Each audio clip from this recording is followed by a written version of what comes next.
Hello, welcome back to my channel, or welcome to my channel if you're new here. I am so excited about this video.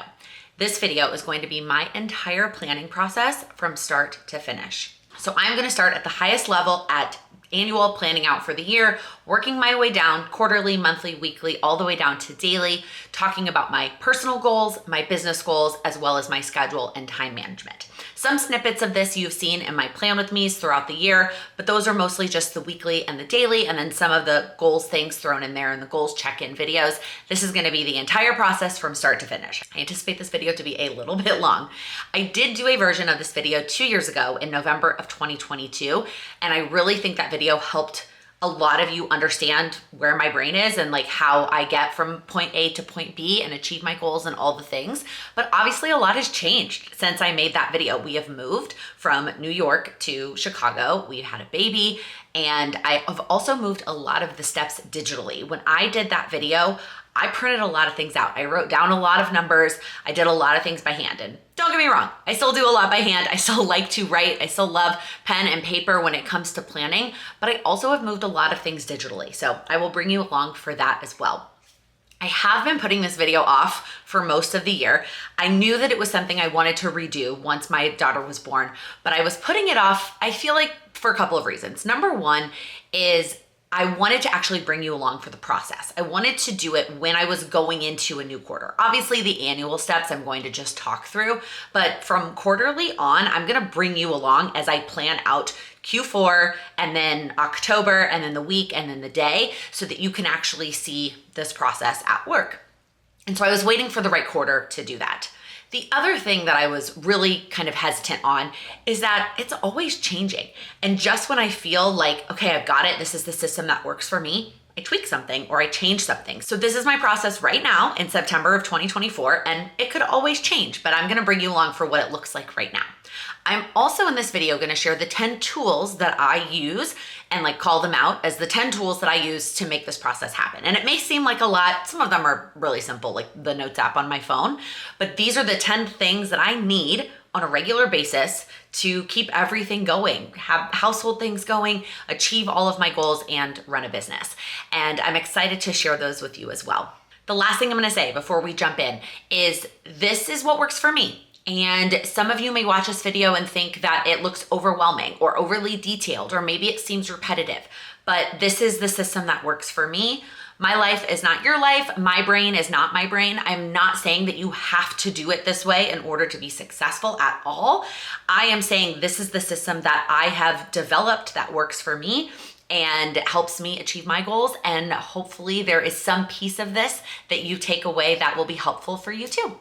So let's start high level, and we are gonna start with annual. These are the things I do on a yearly basis to help me prepare and get ready for the new year.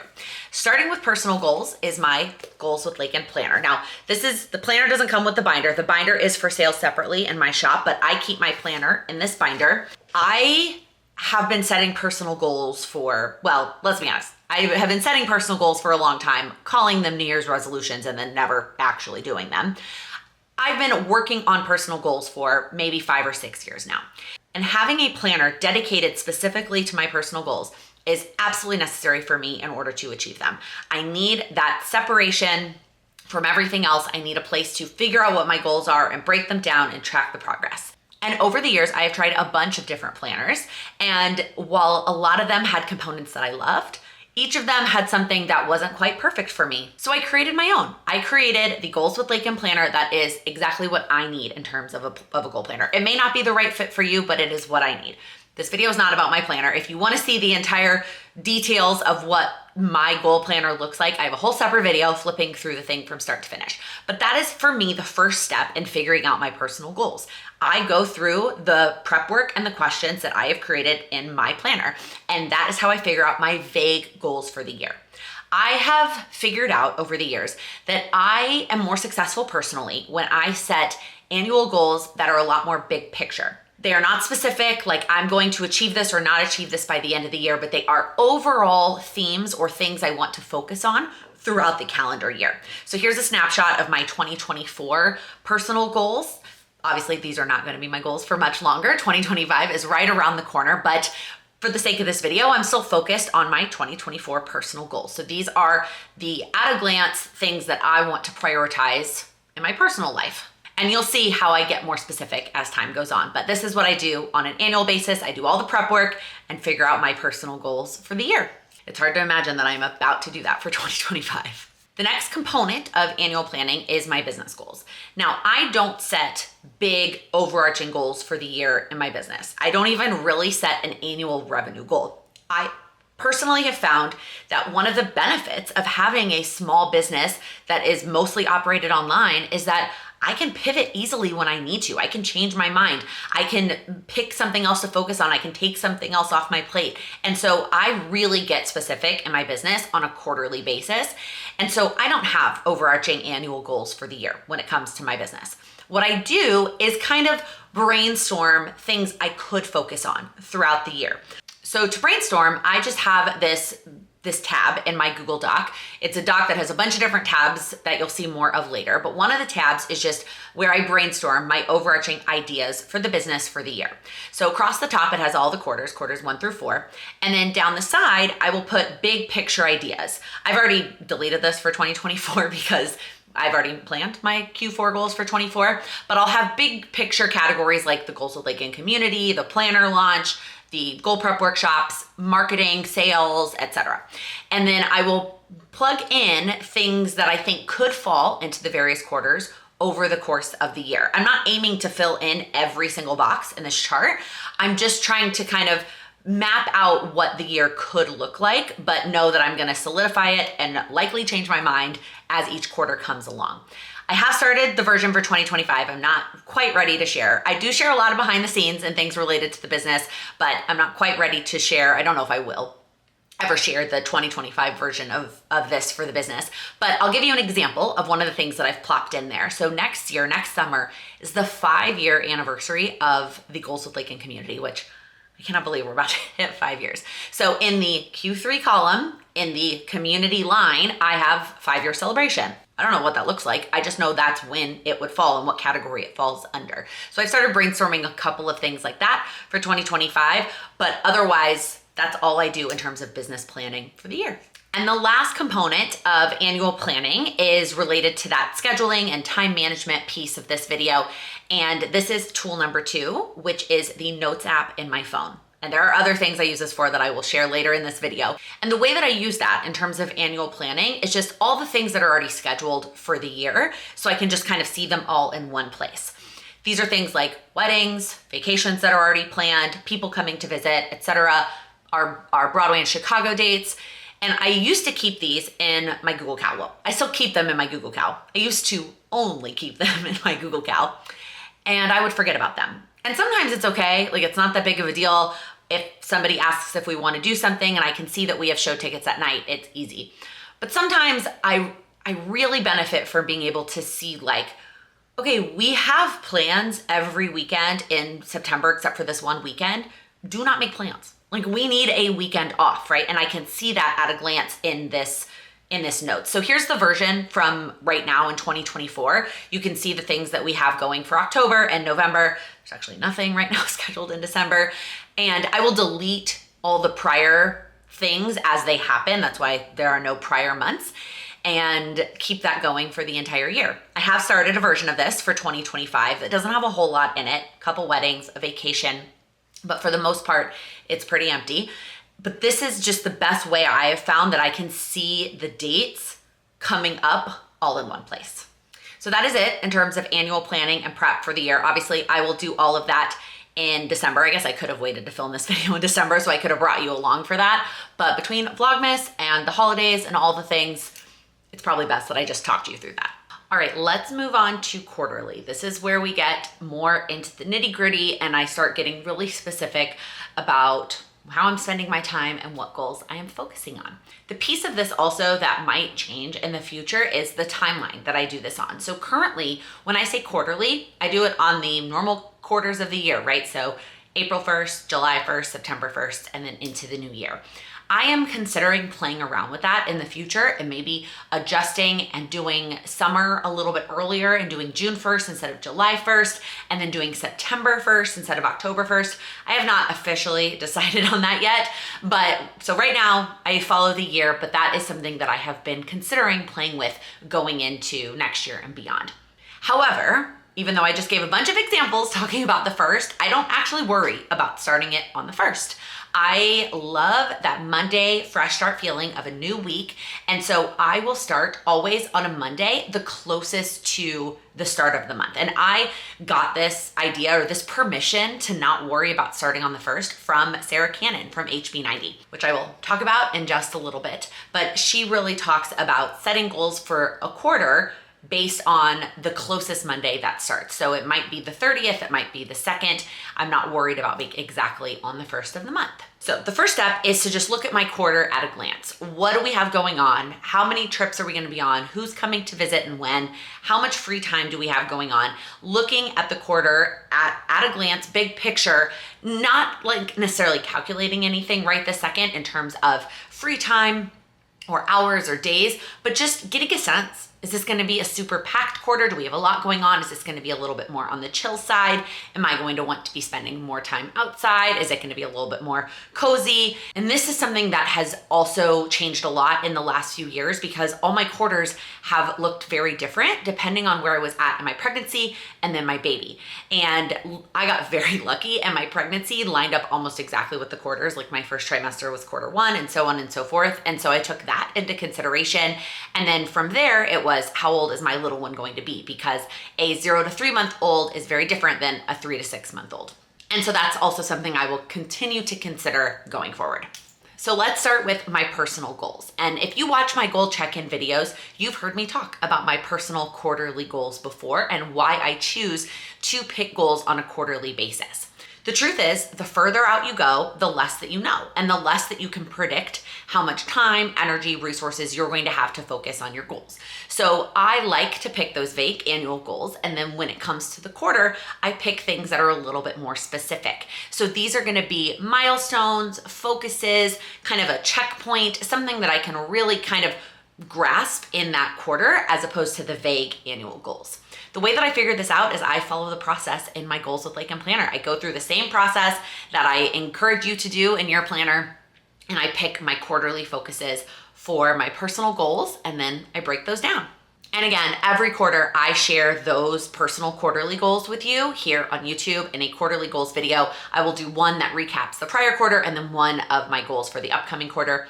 And this is where we first can kind of start to talk about our actual timeline. So here are my Q4 personal goals that I literally finished setting yesterday. In terms of when I will do this step, I typically do it about the middle of the month before the new quarter. I like to do this over a weekend. I like to be able to relax and kind of be in relaxing mode when I'm thinking about my goals, my personal goals.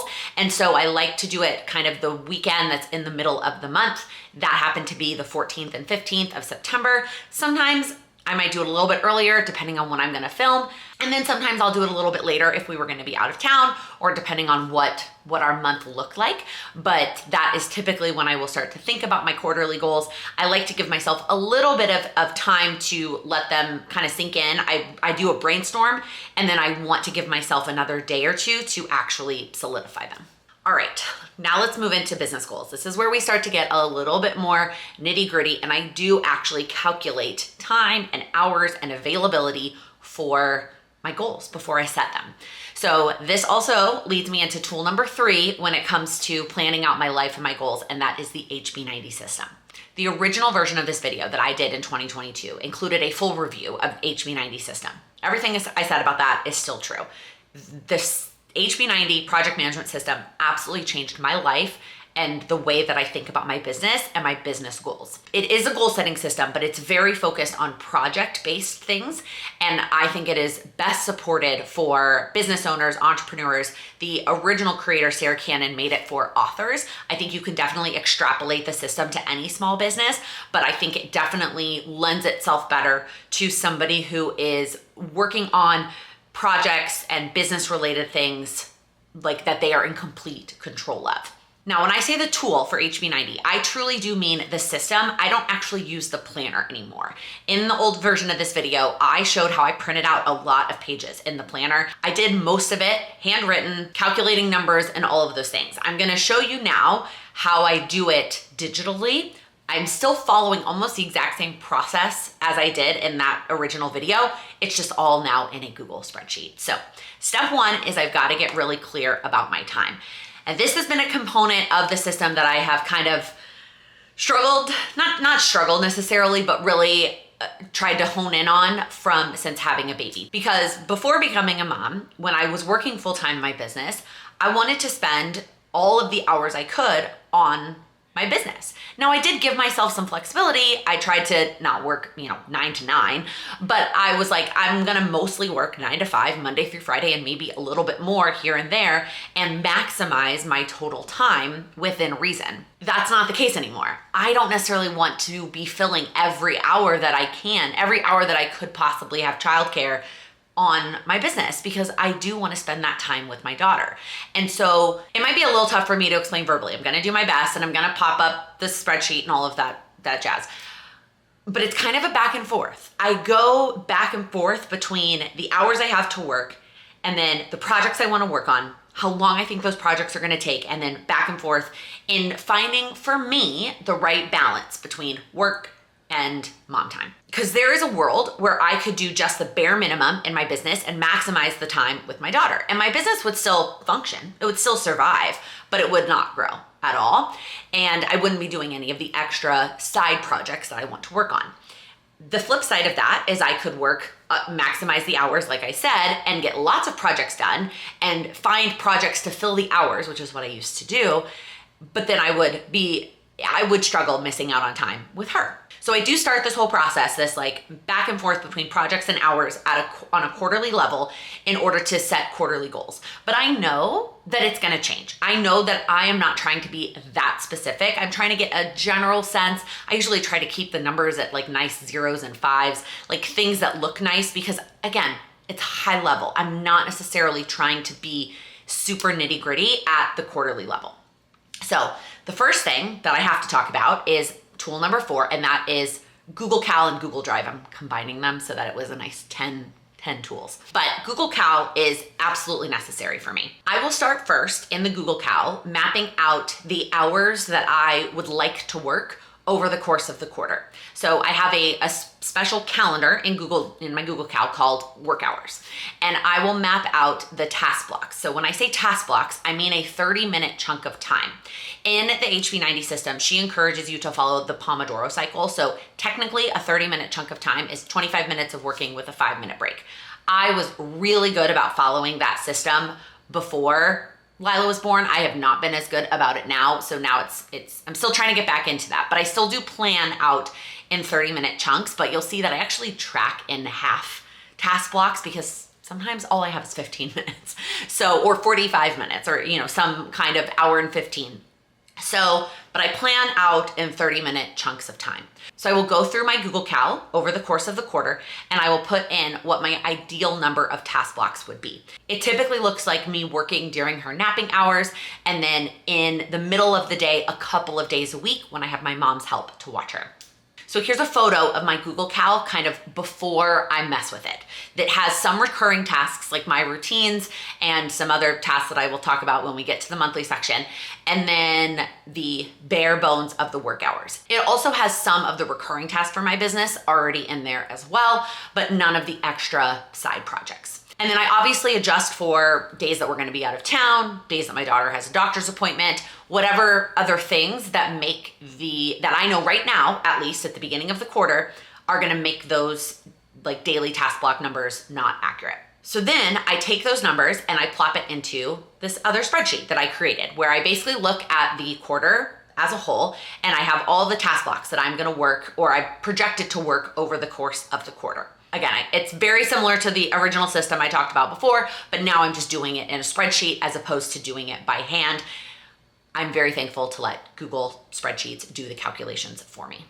So then I know if everything worked out and I worked the number of hours that I wanted to work, this is how many task blocks I have to work over the course of the quarter. Then I go to the other tab in the spreadsheet, which is my projects. So these are the projects that I have in my business. And I have discovered just recently over the last 2 quarters that I work well having more projects that are a little bit smaller rather than 3 projects, which is what HB90 encourages you to do. But she also has recurring tasks as a separate thing, and I consider that one of my projects.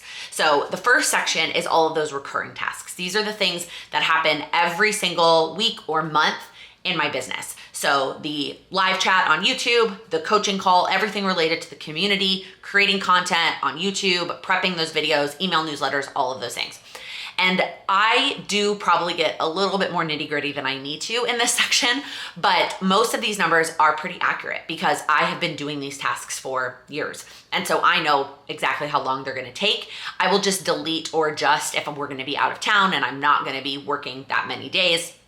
I will adjust it as needed, but then I know pretty accurately how many task blocks I need for my recurring tasks. Then I also have a project that is the podcast. I have a podcast with my sister that is completely for fun. It is not technically related to the business, but I do like to use my business hours to work on the podcast and not the recording aspect, because that's just fun, me chatting with my sister. But the editing and the behind the scenes, I think about it as a work thing. So I have a whole separate section, and that I also do week by week. And unless we're gonna miss an episode, I have a certain number of task blocks per week over the course of the quarter. So now we get into the other projects. And this is where I follow the 3 project rule from HB90. Then I'm allowed to pick 3 other projects that I would want to work on over the course of the quarter.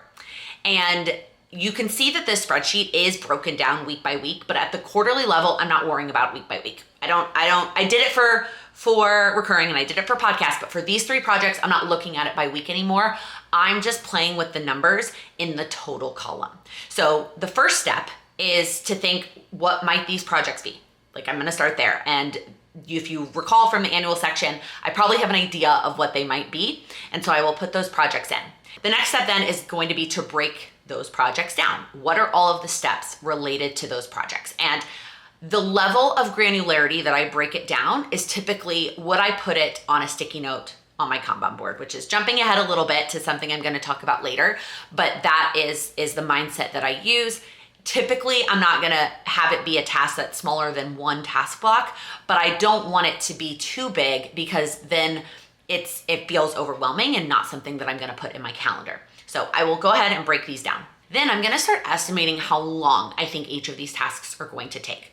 And this is a complete estimate. I wish I could tell you that I was really good at estimating how long things are gonna take, but I'm not. Sometimes I way overestimate, sometimes I way underestimate. I do try to always err on the side of caution and think a little bit more than I typically would expect. But some tasks are, even though it's a new project, is something I've done before and I can kind of guess. I know how long it's gonna take me to schedule emails in the email system, etc. So I'm not worrying about the weeks yet. I'm over just in the total section and I'm estimating. And what I'm looking at is to see if the total number that all of these projects are gonna take me, how does it relate to that total number of hours that I said I was going to work?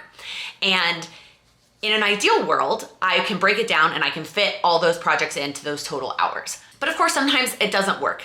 If the number is lower than the hours I already projected, then I'm done. Like I have projected to work more than I thought the projects were gonna take. Great, that's awesome, I have a buffer.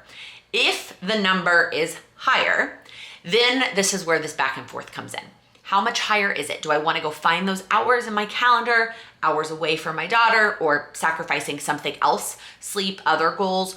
Or do I want to lower the projects in some way? Is there something I can cut from the breakdown? Is there something that can wait until a future quarter, right? So for example, last quarter I had a project to update the sales page on my website for the Goals with Laken community. And I did that. But of course, I am not very good at like that kind of technology stuff. And so the mobile version did not look great, but I had used all the task blocks that I had estimated for that project. And so I just said, you know what, the mobile version can wait until next quarter. And that's just how it's gonna be. We also had 2 weeks off in Q3 for vacations we were going on.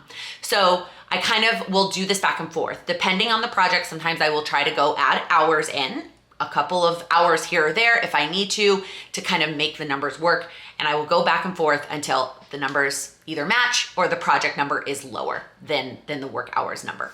Hopefully that all makes sense. I feel like it makes sense in my head, but sometimes trying to explain it to other people is a little bit more difficult. And again, this is all still just an estimate. Like, we're talking 3 months out. Sometimes I'm really good at estimating and that's how the quarter pans out. And then sometimes something totally different changes and I have to pivot and adjust, which is why I will update it on a monthly and a weekly basis, which you'll see, but this is what I do on a quarterly basis. Then after I've done all that, I will actually pick and finalize my quarterly goals for the business and write those down and also share those with you in a YouTube video. All right, it is about 1 week later from those other clips. So we are now in the last week of the month and we are going to talk about all of the prep that I do on a monthly basis. Also, I almost hesitated even recording this section today. My hair could use a little bit of a touch up. I have a giant pimple friend on my chin. But even though this video, I feel like I've been so thoughtful and I planned it all out and all the pop-ups and all of the things, most of the time here on my channel, I am totally keeping it real. This is me. I do a lot of vlogging where I don't have any makeup on. So if this is your first video of mine that you're catching, please click subscribe and stick around. I do a lot of plan with me's, a lot of vlogs, and then I also go live every week with a teaching topic, talking all about your goals and helping you with those. So I just wanted to keep it real for a second and then also give that little bit of a plug. Let's talk about the monthly steps. So first things first, just like I did on a quarterly basis, I'm gonna think about my month at a glance. I'm just gonna take a step back and take a second and look at the calendar and see what all I have going on over the course of the month. Am I going to be out of town a lot? Are we gonna be home? Do we have a lot of commitments? What kind of feels like it's maybe missing? Do we need to make any plans? What does our month look like? And do I need to protect some white space? Just trying to get a feel for the month before I start to plan, just like I did on a quarterly basis. Then we move into the personal goals part of the monthly planning. And just like the quarterly and the annual, I'm just going to follow my goals with Laken planner steps. I'm going to do all of the questions, the review. I am sometimes better about the review. I tried this year to be really consistent with at least doing the review. Sometimes I feel like I may rush through it. I encourage you to take the time and do the review and then brainstorm. I always do the brainstorm. I typically have a running list. Actually, I didn't have that in my notes to talk about, but I will typically start a running idea list for the next month before the month even starts. That is just something that works for me. I will come up with ideas right away and be very tempted to add them to that current month. And I know that that's not beneficial. So I will typically start that brainstorm right away. Like right now, I have my October goals already set. The brainstorm for November, I literally added something this morning. Like, we're not even technically in October, but it helps me not add more to my plate in October. So I go through the whole process, I pick my goal action steps, and then I have my personal goal action steps for the month. The next step after that is to schedule time for them. I do this in my Google Cal. I already talked about my Google Cal as a tool that I use, but this is kind of the first step to the blank version that you saw in the quarterly section. So I have a whole separate color in my Google Cal for my personal goals, and any of the action steps that don't just lend themselves into a routine. Some of my action steps just fall into a morning routine or an evening routine, or like drinking water doesn't need to go in my calendar. But if it's a step that needs to go in my calendar, I will schedule it in my Google Cal. Does it mean it always happens on that day at that time? Not even close. But by having it scheduled there, I don't forget about it. Having it in my calendar allows me to make sure that I don't just get to the end of the month and realize that I didn't actually schedule time for those action steps. I can always change my mind, but I would rather have it in there than not. Okay, moving on to the business goals part of the monthly. And I already did something different in this version than I've done in prior months, which is again, I said this in the intro, part of my hesitation with filming this video is that I'm constantly making tweaks here and there to my system that works for me, but we're sharing it right now in real time. So first things first is I will redo the time estimates. And typically the first month is pretty close to the quarterly estimates, but I did actually already make some tweaks for October. I scheduled a couple of doctor's appointments, one for me, one for my daughter, which kind of moved some things around a little bit. And so I will update the time estimates for the current month. Sometimes I will touch the later months if I know something changed, but for the most part, on a monthly basis, I am just focused on the next month, in this case, October. So I update the tab in my Google spreadsheet of the number of task blocks that I have per day over the course of October. So then I will go to the other tab in the spreadsheet where I kind of estimated, I broke down the goals and how many task blocks over the course of the whole quarter. And I'm going to start to break them down week by week. And this is where something already changed a little bit. In the past, I've just focused on the next month and I've done the weekly breakdowns just for the upcoming month. But when I started to work on October, I realized that a lot of the goals that I had, the other project-based goals, all kind of lended themselves to later in the quarter. Like if I had my way, I would put them all in like November, and a lot of them were falling into December. And I knew that if I just filled in my time in October with something else, I would get to the point where December would come and I would have way more things I wanted to work on than I actually had on a weekly basis. So I decided to take the time to actually map out the whole quarter. I did a little bit more of a breakdown. I added a couple steps. I estimated things a little bit differently. And then I also found myself having to go back in and adjust my task blocks because there were weeks where I had way more things I was trying to do and stuff that couldn't be moved, like a call and just too many things, a lot. This was mostly a December problem. And I was realizing that I needed to add some task blocks. So this step took a lot longer this month than it typically does because I was also messing with November and December. It does mean that it'll save me a little bit of time when I get to November and December that I won't have to do that step. I'm sure there will be tweaking that needs to be done, but it won't take me as long then because I already did it now in October. And I think it was beneficial. I think it might be something that I consider where I kind of map out the entire quarter. My hesitation with doing it in the past is I know I'm gonna have to tweak something and I don't want to waste my time like planning and procrastinating essentially to then have to just make changes. But in the past, I also haven't had projects that were so tied to dates. Between the 2025 workshops and Vlogmas, there was just so much tied to the exact weeks that I really had to map out the whole quarter. So you can see my updated estimate now all broken down by week. Then we get to tool number 5 in my process, which is my Kanban board. And this tool has 100% made, I don't want to say the biggest difference because everything I'm talking about in this video has made such a big impact on my life and my business. But this tool in particular does a lot for my mindset because I can actually see the progress that I'm making on a regular, everyday basis. So the essence of a Kanban board, and I got a lot of comments last time I made this video that I wasn't giving the right credit to who created it. I don't know who created it. I don't know that it really matters. I think it goes way back. Some company, some corporation created a Kanban board for their systems. And over time, it has been used and tweaked by a number of different companies and people all across everywhere. So I learned about it from the HB90 system from Sarah Cannon, but I'm giving it its own tool label because I don't think you actually have to do the HB90 system to utilize a Kanban board. And the concept is that you have a visual representation of all of your tasks, and you have one section for tasks that need to be done, one section for tasks that you're currently doing, and then one section for tasks that are done. In HB90, she encourages you to do it on a quarterly basis to make your Kanban board, or that's the system that she presents. I knew that for 2 reasons. One, I didn't want to do it on a quarterly basis. One was space. At the time when I started the system, I was living in New York City and I knew I didn't have the wall space to create sticky notes and have a place for my Kanban board with quarterly amounts of tasks. So I knew that I had to adjust it to be something that would fit within my space. And then second is things change. And I wanted the flexibility to tweak things on a monthly basis and to update my task blocks and update all my estimates that I didn't want to do the entire quarter. I wanted to give myself a little bit more breathing room to pivot as I needed to. And the way that I use my Kanban board is it is a acrylic picture frame essentially that sits on my desk. It's a 11 by 14 acrylic frame that somebody would put like a poster in at some event that I use as my Kanban board. And I just used washi tape to separate it out into 3 sections. So the left side is all of the tasks that I have to do, which obviously at the beginning of the month, that's it. Those are all the tasks. So when you're looking at this picture of my Kanban board, most of the tasks are on the left side as things that I need to do.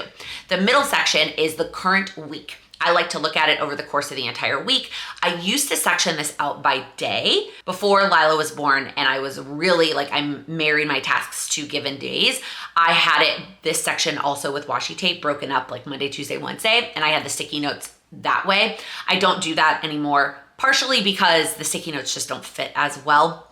Although I did see somewhere, I think it was Sarah, who cut her sticky notes. I'm very tempted to do that. But regardless, the middle section is the weekly section, and I still do arrange them from the tasks that I expect to do earlier in the week through the end of the week. They're just not broken up by days. And then on the right is where I will put all the sticky notes as I start to make progress and I move them over. At the end of the month, what I do is I take all the sticky notes from the completed section and I actually keep them. You can kind of see it. It's the container with the pride flag in it. That is where all of my sticky notes from since we've moved here. So Q2 of 2023 through this past month, September. All my sticky notes are in there. And I love that. I love that I can just see the progress and it piling up in that vase over there. To me, this tool is about seeing the progress. Like I said, it's the visual representation. I can see all the sticky notes. I can see all of the things that I've accomplished over the course of the week. So even when I'm feeling like, oh, I didn't do anything, like I can look at my Kanban board that sits on my desk and be like, no, you actually did a lot. All right, a couple more monthly steps for you. And these are the ones that are just kind of related to scheduling and time management. And for me, these are the steps that just help me not forget things. I'm a very visual person. I like to see all the things that we have going on. And so sometimes I need them in more than one place. So I have 2 sets of monthly calendars. The first one is on our fridge. And this is out in the open for everybody to see so that everybody in our family or my family members, my mom, my sister who comes over can see what is going on over the course of the month. I only keep 2 months at a time on the fridge, partially because that's what fits, and then partially because I think anything more than that is just too much. But I like being able to see the next month, especially when we get towards the end of the month, right? The next month is pretty close. So this has things that impact the whole family. So we're gonna be out of town, somebody is going to be in town, we have doctor's appointments. I do put my work calls on this calendar, even though, I guess that is a step that I do on a monthly basis that I did not have in my notes either. I thought I did a really good job of making this very thorough, but that's part of the reason why I wanted to do this video in real time, because I did think that by doing it in real time, I would remember to tell you about all the things. So quick interruption. A step that I did earlier this week is when I'm scheduling the community calls over the course of the month, I make sure that I check in with my husband to make sure that he's gonna be around. They're all in the evenings, so he is the one watching our daughter when I'm on those calls. So I just always make sure that he's available, and I will pick the dates that I want them to be, check with him, make sure they're okay, and then confirm them. And he gets those put in his Google Cal as well so that he can see on those days he has like a hard stop from work. He can't just like continue doing admin work in his office, which he can sometimes be guilty of if I don't pull him out of his work cave. So those calls also go on the monthly calendars in the fridge. These monthly calendars are also a Sunday start because I had Monday start calendars up there when I first started doing this. I started this, by the way, right after Lila was born. It was just really helpful to see like what everybody had going on. If we had, events that we were going to, I just realized that I didn't put the shows on there for November. Y'all, I feel like this one in particular section is not quite as concise and clean as I intended it to be, but it's real. So they are Sunday start because everybody else in my life complained and everybody is just so used to a Sunday start monthly calendar. The other set of monthly calendars is here in my office, and those live just above my desk. I can literally stare at them all the time. And I do have 3 of those, so I can see the next 3 months. I mostly use these for reference when I'm talking to people or I'm looking at things, but it is also helpful for me to look up and see how busy, just how many words are on those calendars. And when I can see, if I'm feeling tired and I look up and I see all these words, I'm like, well, that's probably why you're tired. So it's just kind of a visual. I don't necessarily hone in on any one individual event all the time. It's just kind of at a glance, but I do like having them above my desk. They are also magnetic, and so I utilize them to hang other stuff from. So hanging at the bottom from left to right, I have the workout calendar for the month, which I'll talk about in the weekly section. I have the monthly goals that I talked about.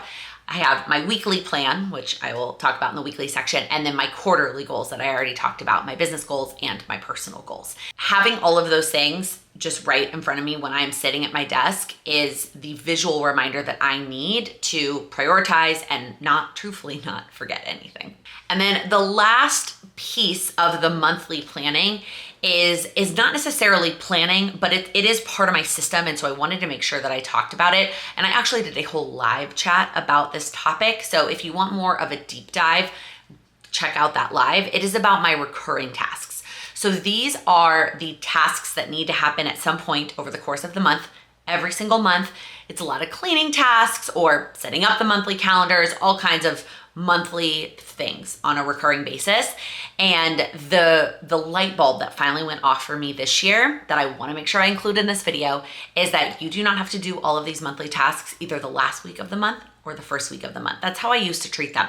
I used to think, well, I need to do all the monthly things on the last week of the month. And that is just not true. If I actually saved all of these things for the last week of the month, it would take forever and I would never do them all. So I actually have them spread out over the course of the month, and I do a couple each week in order to stay on top of them. These are also in my Google Cal, so I don't forget about them, but I do also keep them in this notes app on my phone so that I can check them off. And then I will typically add the date so I know the last day that I did this. Again, I did a live chat all about my monthly and weekly recurring tasks. So if you want to check that out for a little bit more of a deep dive, you can go check that out. This may have been the longest clip so far, but there is a lot I do to prep on a monthly basis. All right, we are getting there, moving into the last week of this planning part of this video. So I did the intro, the annual, and the quarterly in week 1. I did all the monthly stuff last week, which was the last week of the month. And I'm talking about weekly and daily today, which is technically the first week of the new month and the new quarter. So let's start with weekly. Most of what I'm gonna talk about in this video, you've seen before. Unless this is the first video of mine that you're watching. Again, welcome. If you're new here, hi. But I do a lot of weekly Plan With Me videos. So everything I talk about in this section has shown up in those prior Plan With Me videos and will continue to show up in future Plan With Me videos. However, the one piece of that you don't see in the video is the behind the scenes conversations that happen between anybody that is going to be responsible for my daughter going into the following week, which is right now just me and my husband and my mom. That is our current childcare setup, is one of the three of us, unless we have like a date night and a babysitter or whatever. But in terms of work and planning, one of the three of us is in charge of Lila at any given time. And so when I am making the final plan for the week, figuring out how many task blocks I have and when things are going to be scheduled, I confirm with both of them that what I had intended for the week is still the case and nobody has anything that's popped up or that needs to change. Then once we have those conversations, I'm gonna update the time tracker page. I'm not gonna pop that up again because, well, actually it did change. Normally it doesn't change for the first week. Like when I plan the month on Thursday or Friday, by the time we get to Monday, unless something drastic has happened, the time tracker is the same. Now, something did pop up for me personally this upcoming week that I had to shift one thing around. I essentially just took time blocks off of one day for an appointment and moved them to a different day. But there aren't usually a ton of adjustments that have to be made going into this week. That's not true every week. Other weeks, there are going to be adjustments, and I am gonna go in there and make sure that the calendar page has the right number of task blocks that I want, and then the tasks for the week match up with those time blocks. So then I take those work tasks, right? I know that I have this many time blocks and these are the work tasks that I'm working on for the week, and I'm gonna plop those into my Google Cal. I'm gonna do my best to make it fit within the days. I'm gonna do my best to make it make sense from what needs to be done earlier in the week towards later in the week, but it's not always perfect. And here's a snapshot of my Google Cal for this upcoming week. And you can see that there are some tasks that leave extra work hours on some days and some tasks that go over my work hours on some days. If I sat there and planned out every second and aimed for perfection, I would never have a plan. So I do my best and I map out things as best as I can, but doing it this way allows me to make sure that I am not aiming to do all of my work things on Monday that take up way more time. And it balances out my work tasks over the course of the week. Then this is the part that you see in the Plan With Me videos, is I transfer all of the things that are in my Google Cal to my weekly planning pad. And this step may feel a little redundant for some of you, but for me, it not only solidifies it in my brain, I'm writing things down, I'm remembering that those things need to happen. I can have a much more visual representation with, as opposed to all the colors I have in my Google Cal, I do just 2 colors on my weekly plan, personal and then work. And then I can have that page and I can hang it up so that I can see my plan for the week and it looks all nice and neat and it works for me. When I'm doing it in video format, it takes me a little bit longer. So it might feel when I have a Plan With Me video that it takes a long time. But if I am just sitting doing it by myself with maybe Gilmore Girls on in the background, it really doesn't take me that long. And having it planned out like this, really, it works for me. The planning pad that I use is my own. I created this myself. This is technically tool number 7, is my weekly planning pad. I created this for myself after many iterations of using different planning pads. I mean, before the weekly planning pad, I did this whole weekly planning process in a spiral planner. And then I did transition to a weekly pad and I tried a bunch of different weekly pads from a bunch of different companies. And there were things I liked about each one of them. And finally I was like, forget it, I'm just gonna make my own. And so that's what I did, so that it's exactly what I need. You can grab it yourself if you're interested in grabbing the weekly planning pad. You can grab the physical version, which is an 8.5 by 11 pad, or you can grab the digital downloads, both with and without times. The next part of the weekly planning process that you've also seen in a Plan With Me is setting up my time tracker sheet. Now, I don't have this listed as a separate tool because in my mind, this is just goes under the umbrella of the HB90 system. And this is where I track my time. So I take all those tasks and the estimated task blocks that I thought they were gonna take, and I write them down on this time tracker sheet so that I'm able to, over the course of the week, track how long things are going to take me. I do this for 2 reasons. Number 1, data. I like having the information of how long things actually take me. That way I can better plan in the future. The other major reason I do this is for accountability. When I, at the end of the day, which I'll talk about all the things I do at the end and all the tracking, but when I get to write down how many task blocks I spent on any given task and then how many task blocks I spent working the whole day, the satisfaction that I get out of that is so huge that it encourages me sometimes to keep going during the day and not just saying like, forget this side project, I'm gonna go hang out with my daughter. It keeps me going. So I keep this time tracker sheet on my desk for the entire week. You'll notice that I only have Monday through Friday on there. I probably need to update it to include Saturday or Sunday because I have been working a little bit more on the weekends. I try not to, but I have found myself working on the weekends some. And as we get into Q4, which is the busiest time for my business, I probably will end up working on the weekends. I don't sell this time tracker page. I get that question a lot. I created this myself and it was inspired by the time tracking page in the HB90 planner. And so I got this idea from Sarah Cannon. I cannot take credit for it. And so if you want a similar page, you can grab the time tracker sheet from her inside of her planner. But this is the one I just created it in Excel so that it was perfect for me. The last piece of my weekly planning that has to do with my work tasks is the Kanban board. So I already showed you my Kanban board. And when I set it up for the month, I also go ahead and set up the first week, but on a weekly basis in future weeks, I will also have to set up the sticky notes for that upcoming week. And again, I set them up approximately in the order that I'm gonna do them, but I don't break them up by day anymore. A couple other weekly steps that I do. Number 1, which I have also talked about before, is I use a notebook for a weekly to-do list. Now, this may feel a little bit counterintuitive. You're like, wait, you just did all these work tasks and you have personal tasks in your Google Cal, and you're still gonna have a to-do list on another notebook? Yes, and hear me out. This notebook, this to-do list, are things that take 5 minutes or less. They're things that I think of as the week comes. Most of the time, there are not things on this page going into the week. If you look at it here, it's absolutely empty. There is nothing on this. Sometimes there is, but most things that end up on this page, if I know it going into the week, I'm gonna put it in my Google Cal. This is things that pop up, things that I think of that need to get done. And I have found what works best for me instead of breaking it up by day or just having like a giant running to-do list. So I have work stuff on one side and personal stuff on the other. And then I have it in 3 categories: ASAP, things I'd like to get to at some point this week, and then things that I just need to get done eventually. Now, these eventually tasks may be longer than 5 minutes. These are things I need to get out of my head, but they're not happening this week. And they might end up on the plan for next week, but for now, I just need to get them out of my head.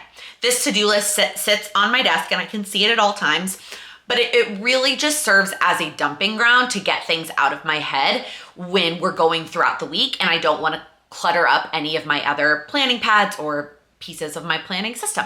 Another thing that I do on a weekly basis is I pick what my workouts are. So for my workout program, if I guess you could call it that, I use a Facebook group called Hardcore on the Floor that picks strength workouts within the Peloton system.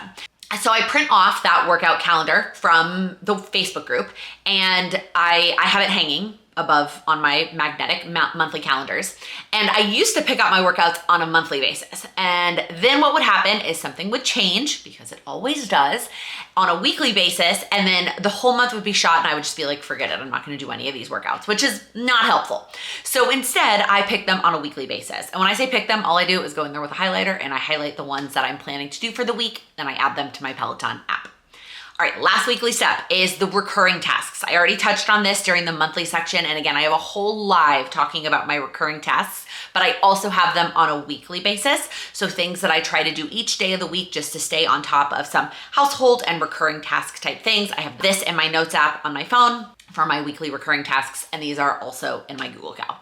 All right, last but certainly not least is the daily plan. So these are the things I do on a daily basis. This is obviously the shortest of all of them. I feel like it starts small, like in the annual, and then it gets bigger quarterly. I probably spend the most peak amount of time on a monthly basis, and then it kind of goes down from there. So on a daily basis, I just make a plan for my day. The reason I like making a daily plan instead of just operating off of that weekly plan is that things change. I mean, I've said that a million times in this video, I feel like, but things are always changing. And the further out we are, the less that we know. So those plans are going to have to be a little bit more flexible. Those plans are going to have to be a little bit more vague. And the closer we get in time, i.e. a daily plan, is going to be the most accurate because it's what we know in this moment. And so when I plan for the day, I can adjust for what I haven't gotten done earlier in this week or what I have gotten done and make the plan more accurate to that individual day. When I made that switch, maybe four or 5 years ago, that changed the game for me. Being able to plan on a daily basis is so helpful for my brain and having that fresh start every single day. So just like the weekly plan, I also needed a daily planning pad that was perfect for me. I tried a bunch of different daily planners. I made lots of videos about that journey. I tried a bunch of different daily planning pads, and finally I just created the perfect one for me and exactly what I needed. The daily planning pad is a little bit smaller. I don't need that full 8.5 by 11 size, but I like to make a plan every day, at least every day that I'm working. I don't always do this step over the weekend, but I do tend to do this step on every single work day. Here's a picture of my plan for literally today, the day that I'm filming this video. It looks exactly the same as the plan for the week because nothing changed. I guess I did not mention, oh man, I feel like I mapped out this video so well, and of course I always forget things. The weekly planning process, I sometimes will do on Thursday, depending on what the weekend looks like, and sometimes I will do it on Sunday evening. This past week, I happened to do it on Sunday because I knew I was gonna be working on some stuff over the weekend. I try not to do that step until I know for sure I am done with my work stuff for the week. And then when that's the case, like when I plan on my week on Sunday, Monday's plan tends to look exactly like the weekly plan, but that won't be the case for the rest of the week. And you can see that process in my daily plan with me videos. So in addition to weekly plan with me's, I also do videos where I plan every day over the course of a week and then compile them into one video. So you can see how my daily plan changes over the course of the week. All right, so that was tool number 9, was the daily planning pad, in case I didn't make that clear. Tool number 10, the last tool I'm gonna talk about is my time tracking app. So this is how I know what to fill in on that time tracking page. I use an app called A Tracker, and I hesitate even sharing the name of it because I don't know that it's the best time tracking tool. I haven't tried that many of them. I tried 1 or 2 and there was something about each of them that I didn't like, so I moved to this one. I don't use any of the other features in this tool, like in the back end. I'm sure there are lots of great features, but those don't matter to me because I just use it for that particular day. And I use it throughout the day. I press start when I'm gonna be working on something and I press stop when I'm done. And what is helpful about this is that if I get interrupted, my daughter needs me, she wakes up early from a nap, my mom, whatever happens, I'm able to just stop and go do. I have to go to the bathroom, I press stop. I need to go fill up my water bottle, I press stop, and I'm able to turn it on and off, and then it adds it all up for me at the end of the day. I can see, okay, over the course of today, I spent this many minutes on this activity, and I put it in my time tracker. Couple of things here. Number one is, even though I plan in full task blocks, which is 30 minutes of work, I will track in half. So if something only takes me 15 minutes, I put 1 task block. If it took me 45, I put 1.5. And I will track in half task blocks. I don't like planning that nitty gritty. I think that's way too detailed, but I like tracking that way because sometimes I only have 15 minutes to work on something, or sometimes something only takes me 45 minutes. However, I do a lot of rounding here. It's not always perfect. Things don't perfectly take on the 15-minute increments to do. So I will do my best, and I will try to get as close as possible, and I round some things up and some things down so that the total for the day is as close as possible. But it is not rocket science. I am not trying, as much as it hurts my math degree heart, I am not trying to make this like perfectly adding up all in all of the places. It's just not gonna be that way. That's not how life is. So I do my best, I track throughout the day, and then at the end of the day, I go to that time tracker sheet and I write down all of the times and the amount of task blocks I spent on anything throughout that day. Then at the end of the week, I take that sheet and I go enter it into the Google Doc. So the Google spreadsheet that I talked about earlier, both for the calendar page and the task breakdown page, I have a section on both of those pages where I track actual numbers. Right now they're totally empty because it's the beginning of the quarter and I have no numbers in there. But I will go in and I will fill in the actuals. I will wait to do that till the end of the week because sometimes I work on things over the course of the week, and that would just be way too many things to try to do on a daily basis. So at the end of the week, when I'm planning for the next week, I will take my time tracker page, I will update my Google spreadsheet, and then I will recycle that time tracker page. I don't keep those anymore. I used to keep them. If you watched the last version of this video, I used to keep all of them so that I would have all that data at the end of the quarter, but now it all lives in my spreadsheet. All right. That is it.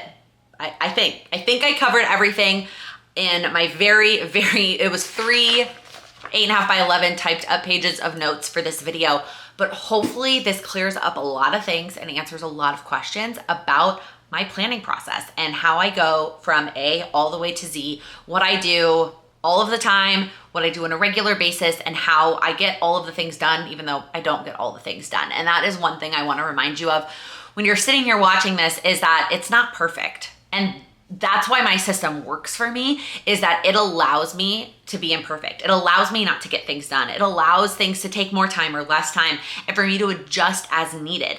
If I was expecting myself to make this perfect plan and then stick with it all the time, I would never get anything done. I have to be able to adjust things as I go, and that is why the system works for me and why there's a handful of steps that may feel a little repetitive. It allows me to make those adjustments as I need and catch things, move things around, and go along with life. Like, life is always in flux and things are always changing, and I needed my system to reflect that. So that is my process from start to finish. If you have any questions, if there's anything I talked about that was unclear, gosh, I hope it was clear. But if it wasn't, please don't hesitate to ask in the comments. I'm happy to answer any questions that you have and clarify things. Everything I talked about, from the HB90 system to my goal planner and all of the other planning supplies that I use, I will have all of it linked in the description box below if you need any of it. Thank you so much for watching, and thank you for watching to the end of this video. I appreciate you so much. I really do hope this video was helpful for you. If it was, please give it a thumbs up. And if you're new here, welcome again. Please click that subscribe button. I upload new videos every week focused on helping you achieve your goals. Thank you so much for watching. But I already had that it'll save me a little bit time, little bit time. The days, like the notes, the list of notes, but they don't matter. I feel like I'm messing up a lot more at the end. That was wrong.